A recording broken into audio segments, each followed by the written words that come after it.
ঘাটশিলা সিরিজের চতুর্থ খণ্ডে তোমাদের সবাইকে উদয়ন ডায়েরিতে স্বাগত। এই ভিডিওর মাধ্যমে তোমাদের নিয়ে যাব ধারাগিরি জলপ্রপাত দর্শনে। যেন কোনো এক শিল্পীর নিখুঁত তুলির টানে ক্যানভাসে ফুটে উঠেছে এই ধারাগিরি ফলস, যে প্রাকৃতিক সৌন্দর্য উপেক্ষা করতে পারেননি স্বয়ং বিভূতিভূষণ বন্দ্যোপাধ্যায়ও। তার চাঁদের পাহাড়ের কিছুটা অংশ তিনি এই জলপ্রপাতের ধারে বসেই লিপিবদ্ধ করেছিলেন।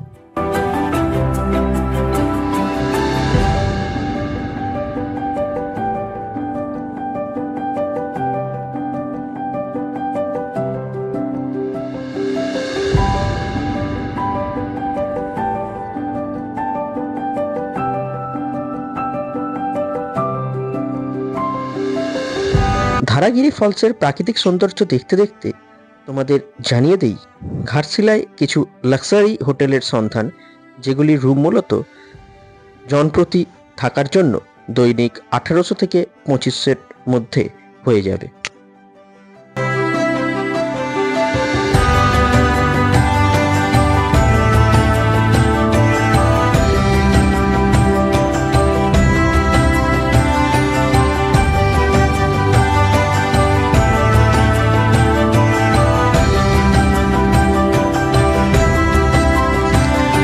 যারা এই সিরিজের আগের 3টি পর্ব মিস করে গেছো, তাদের জন্য ভিডিওগুলির লিঙ্ক আমি ডেসক্রিপশন বক্সে দিয়ে দিচ্ছি।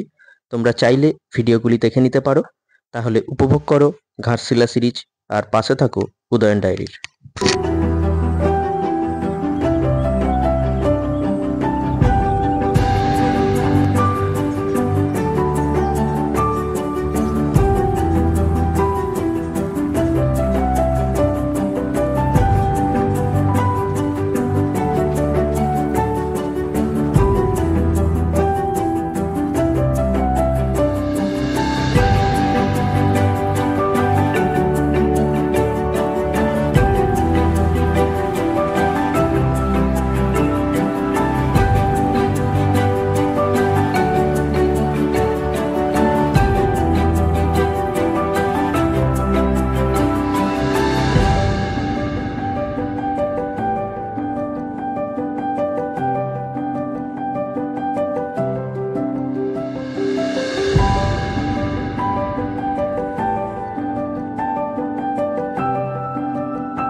আমরা এখন চলেছি ঘাটশিলার আরো একটি অন্যতম ডেস্টিনেশন ধারাগিরি ফলসের উদ্দেশ্যে।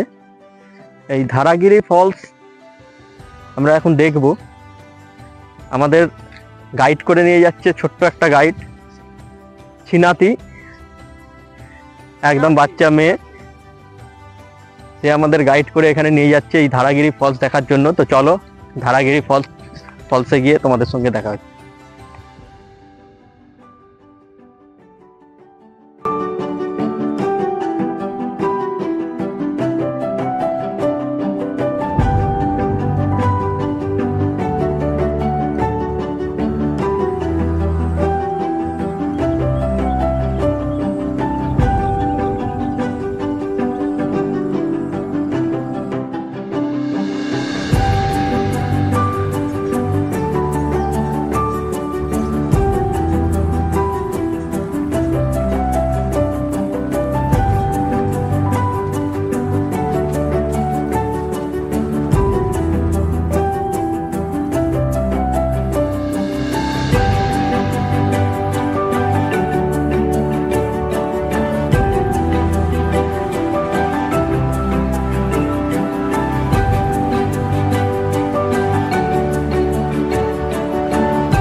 পাকা রাস্তা পেরিয়ে প্রায় কিলোমিটার দেড়েক পায়ে হেঁটে, কখনো গ্রামের মেঠো রাস্তা, আবার কখনো জঙ্গলের আঁকাবাঁকা পথ পেরিয়ে আমাদের ছোট্ট গাইডকে সঙ্গে নিয়ে পৌঁছলাম এই ফলসের সামনে। এখানে বলে রাখি, এইখানে যারা থাকেন তাদের মূল জীবিকাই কাঠ পাতা সংগ্রহ করে জীবিকা নির্বাহ। তাই এখানে এলে তোমরা অবশ্যই এখানকার স্থানীয় মানুষদের সামান্য অর্থের বিনিময়ে ধারাগিরি ফলস ভ্রমণের গাইড হিসেবে নিযুক্ত করতে পারবে। এতে তোমাদেরও যেমন সুবিধা হবে, তেমনি ওনাদেরও কিছুটা উপকার হবে।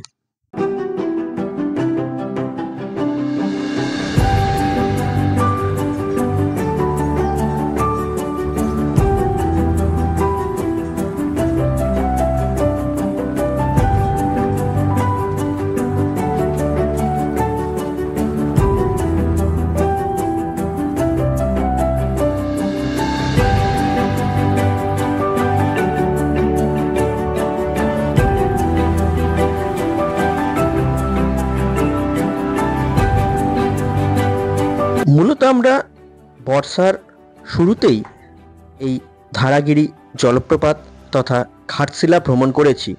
তাই এখানে এখন জলের মাত্রাটা অনেকটাই কম। যদি তোমরা বর্ষার পরে বা শীতের শুরুতে আসো, অর্থাৎ এই ঘাটশিলার যেটা পিক টাইম, সেই সময় তোমরা যদি আসো, তাহলে অবশ্যই তোমরা এখানটা পুরো জলে জলমগ্ন দেখতে পাবে এবং ধারাগিরির প্রাকৃতিক সৌন্দর্য আরও কয়েক গুণ বেড়ে যাবে।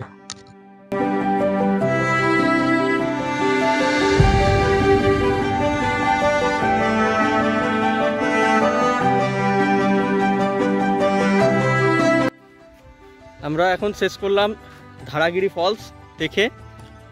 এরকম আরও নতুন নতুন ভিডিও দেখার জন্য এবং আরও অনেক অজানা জায়গা এক্সপ্লোর করার জন্য জুড়ে থাকো উদয়ন ডায়েরির সঙ্গে, এবং প্লিজ চ্যানেলটি সাবস্ক্রাইব করে দিও।